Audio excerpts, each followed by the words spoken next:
Assalamualaikum warahmatullahi wabarakatuh. Hari ini saya akan menjelaskan tentang bab 1, manajemen di masa sulit dengan dosen pengampu Dr. Andes Isidia Ratnawati, Magister Manajemen.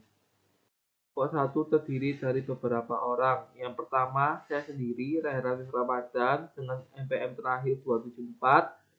2. Della Dwi Gita Pratama dengan MPM terakhir 305. Yang ketiga, Mayada Hersya Putri dengan MPM terakhir 309.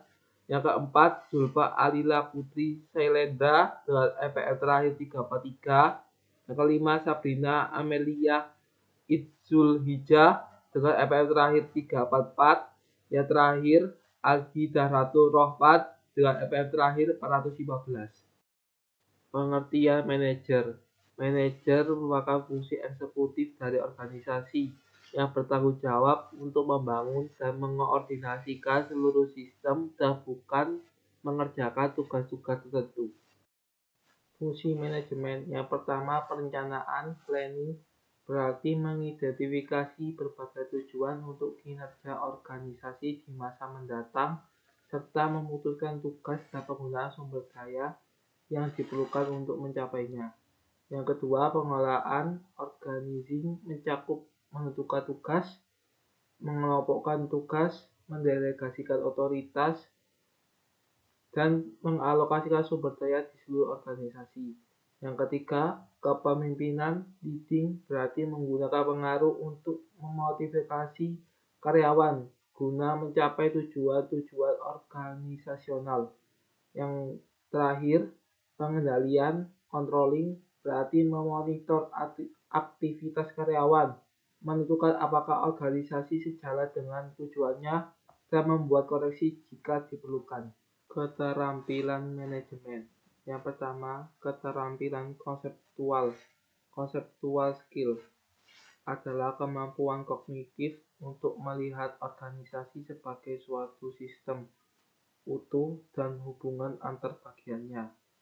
Yang kedua, keterampilan interpersonal, human skill, adalah kemampuan manajer untuk bekerja dan melalui orang lain serta bekerja secara efektif sebagai anggota tim. Yang ketiga, kemampuan teknis, technical skill, adalah pemahaman dan penguasaan dalam melaksanakan tugas-tugas tertentu. Saat keterampilan gagal. Penelitian mutakhir mengenai organisasi dan eksekutif yang tengah berjuang memperlihatkan berbagai kesalahan yang sering dilakukan para manajer di masa yang syarat pergerakan. Salah satu kesalahan terbesar adalah kegagalan para manajer untuk memahami dan menyesuaikan diri terhadap cepatnya perubahan di dunia. Jenis-jenis manajemen. Jenis-jenis manajemen itu ada 5. Yang pertama adalah top manager atau manajer puncak. Dia merupakan hierarki paling tinggi atau paling atas, dan kemudian dia itu bertanggung jawab secara penuh atas organisasi. Biasanya disebut presiden, kemudian CEO atau juga direktur. Kemudian yang kedua yaitu manajer tingkat menengah atau middle manager, bekerja di tingkatan menengah, dan departemen-departemen atau unit-unit bisnis dia itu bertanggung jawabnya tuh di situ. Contohnya kepala departemen, kepala divisi, dan lain-lain. Kemudian manajer lini pertama atau first line manager bertanggung jawab secara langsung terhadap produksi barang dan jasa. Biasanya disebut supervisor, kepala kantor, kepala bagian, dan lain-lain. Kemudian yang keempat itu ada manajer fungsional atau functional manager. Nah, bertanggung jawab bagi departemen-departemen yang mengerjakan tugas fungsional tunggal dan memiliki karyawan dengan pelatihan dan keterampilan saja. Dan yang terakhir adalah manajer umum atau general manager. Nah, dia itu bertanggung jawab bagi sejumlah departemen yang mengerjakan beragam fungsi. Selanjutnya ada kinerja organisasional. Organisasi sendiri adalah entitas sosial yang dibentuk secara sengaja untuk mencapai tujuan tertentu. Lalu, tanggung jawab utama manajer adalah mengkoordinasikan sumber daya, baik manusia, uang, bahan, maupun teknologi agar tujuan tercapai secara efektif dan efisien. Efektivitas dan efisiensi. Untuk efektivitas sendiri memiliki arti sejauh mana organisasi dapat mencapai tujuan yang ditetapkan, sedangkan untuk efisiensi memiliki arti jumlah sumber daya yang digunakan untuk mencapai tujuan organisasional.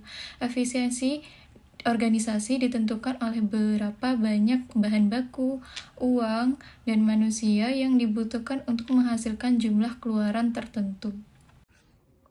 Baik, di sini itu ada yang namanya aktivitas dan tantangan menjadi manajer. Aktivitas menjadi manajer itu bisa ya, manajer itu sering berpindah dari satu pekerjaan ke pekerjaan lainnya dengan berbagai gangguan dan situasi tak terduga.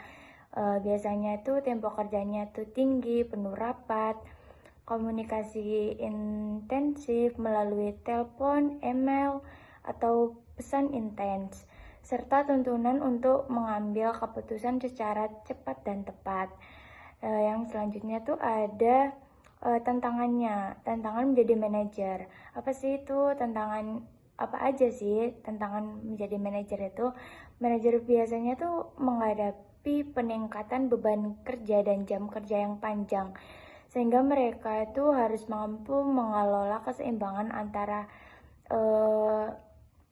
mereka rekan kerja yang kini menjadi bawahan atau menjaga keseimbangan antara kedekatan dan otoritas, serta bertanggung jawab atas penyelesaian konflik dan masalah karyawan. Selain itu, manajer tuh sering berada di posisi terjepit antara tuntunan manajer atas atau kebutuhan karyawan. Nah, di sini untuk mengelola usaha kecil dan organisasi non-profit. Yang pertama ada usaha kecil ya. Untuk pengertiannya sendiri, usaha ekonomi produktif yang didirikan oleh diri sendiri atau dikelola oleh perorangan. Untuk badan usaha kecil ini juga memiliki omset yang terbatas. Ciri-ciri dari usaha kecil memiliki sumber daya manusia yang terbatas, fleksibel, dan cepat beradaptasi. Struktur organisasi pun juga sederhana. Peran dari usaha kecil dalam perekonomian menyerap tenaga kerja, mengurangi pengangguran. Untuk juru bicara ini mempromosikan usaha ke publik, harus mampu bertahan dengan sumber daya yang terbatas. Lalu untuk fungsi manajemen pada usaha kecil itu ada perencanaan, perorganisasian, pelaksanaan, dan pengendalian. Lalu adanya organisasi non-profit dan perbedaan dengan bisnis. Tujuan utama bisnis itu mencari keuntungan atau profit, sedangkan organisasi non-profit ini menghasilkan untuk dampak sosial. Pengertian dari organisasi non-profit, organisasi yang tidak bertujuan untuk mencari keuangan. Nah, tetapi dia untuk pelayanan sosial, pendidikan, kemanusiaan, dan keagamaan. Karakter dari si organisasi non-profit ini tidak membagikan laba, sumber dana, terus ada atau sumber bantuan ya. Lalu di sini ada tantangan non-profit, yaitu ada menjaga aliran, menekan biaya operasional, menunjukkan transparansi dan akuntabilitas, mengukur keberhasilan yang bersifat sosial, tidak hanya dari uang, seperti itu. Nah, untuk mengelola usaha kecil dan organisasi profit di sini ada peran manajer dan kesimpulan. Peran penting manajer non-profit ini untuk juru bicara, pemimpin, dan pengalokasian sumber daya. untuk juru bicara sebagai peran manajer non-profit ini untuk mencari dukungan dan donasi. Sedangkan untuk pemimpin, dia tuh memotivasi karyawan dan relawan. Dan terakhir untuk pengalokasian sumber daya, peran manajer di non-profit ini sebagai mengelola dana secara efisien. Kesamaan semua organisasi itu membutuhkan perencanaan, perorganisasian, kepimpinan, dan pengendalian. Dan harus mampu mempunyai diri atau menyesuaikan diri dengan lingkungan. Baik, materi yang selanjutnya adalah manajemen dan tempat kerja baru dalam lingkungan bisnis. Materi ini membahas bagaimana perubahan teknologi dan globalisasi mempengaruhi cara organisasi bekerja, serta bagaimana peran manajer ikut mengalami penyesuaiannya. Lingkungan bisnis saat ini berubah sangat cepat. Perkembangan teknologi, globalisasi, dan perubahan nilai sosial mendorong organisasi untuk melakukan transformasi besar. Perubahan ini bukan hanya mempengaruhi alat kerja, tetapi juga cara perusahaan dikelola serta bagaimana manajer menjalankan perannya dalam mengatur sumber daya manusia. Jika melihat sistem kerja lama, pekerjaan biasanya bersifat rutin dan terspesialis saja. Keputusannya cenderung terpusat pada manajemen puncak dan struktur organisasi berbentuk hierarki vertikal. Namun, pada tempat kerja baru, kondisi tersebut berubah drastis.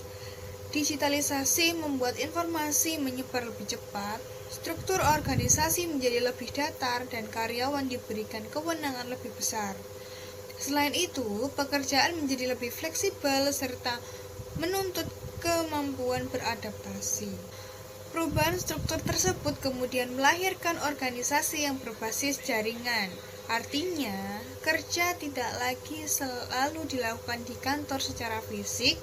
Banyak perusahaan menerapkan kerja jarak jauh atau telecommuting serta membentuk tim virtual. Organisasi juga melibatkan kontraktor, pemasok, pelanggan, bahkan tenaga ahli dari luar perusahaan untuk menyelesaikan suatu proyek. Yang selanjutnya ada teknologi dan outsourcing. Teknologi memberikan kesempatan bagi perusahaan untuk mengalihkan sebagian pekerjaan kepada pihak eksternal. Dengan cara ini, perusahaan bisa memperoleh tenaga spesialis, bekerja lebih efisien, dan tidak harus membuat komitmen jangka panjang. Strategi ini membuat organisasi tetap fokus pada kompetensi utamanya. Dengan berbagai perubahan tersebut, manajer perlu memiliki kompetensi baru. Pendekatan lama yang berfokus pada pengendalian sudah tidak cukup. Manajer harus mampu membimbing, melatih, serta mengembangkan karyawan.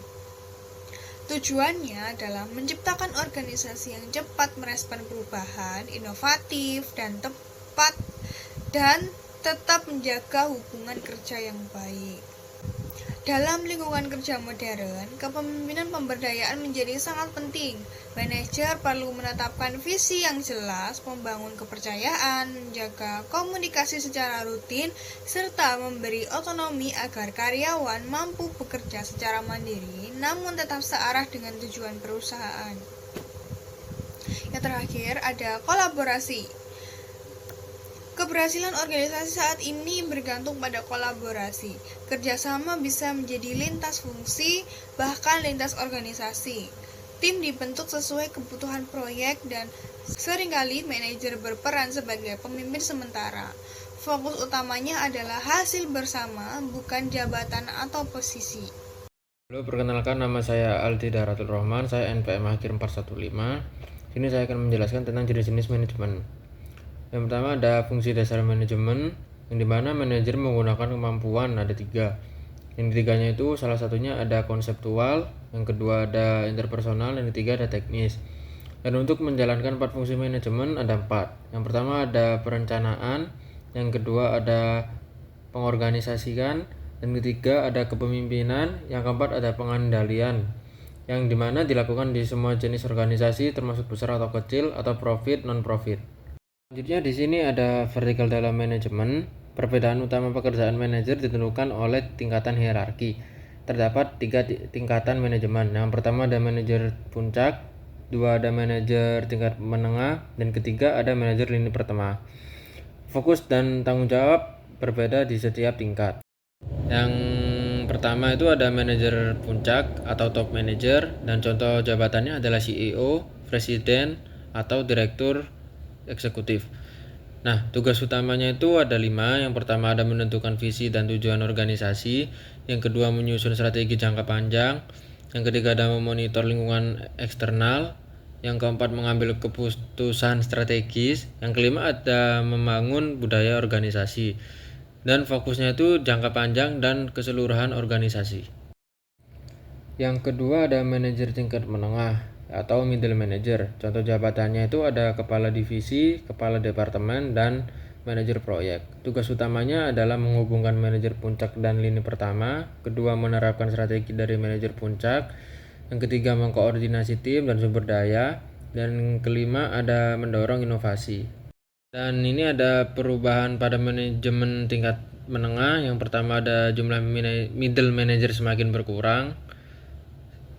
2 struktur organisasi semakin ramping, 3 banyak bekerja dalam tim dan proyek, dan 4 peran penting dalam inovasi dan respon cepat terhadap perubahan. Lalu ada apa sih rasanya atau bagaimana sih rasanya menjadi manajer? Yang pertama, manajer itu sering memimpin orang, kedua membangun jaringan, dan ketiga mendorong inovasi. Nah, tantangan manajer itu ada 4. Yang pertama ada tekanan waktu atau deadline, kedua ada beban administrasi, ketiga mengelola bawahan, keempat tanggung jawab besar. Lalu di sini kesimpulan pada akhirnya itu yang pertama manajemen memiliki perbedaan vertikal dan horizontal, kedua setiap tingkatan memiliki peran berbeda, manajer modern harus adaptif, inovatif, dan mampu bekerja secara tim. Dan ketiga yang terakhir ada peran manajer sangat penting dalam keberhasilan organisasi. Sekian presentasi dari kelompok 1 dan terima kasih.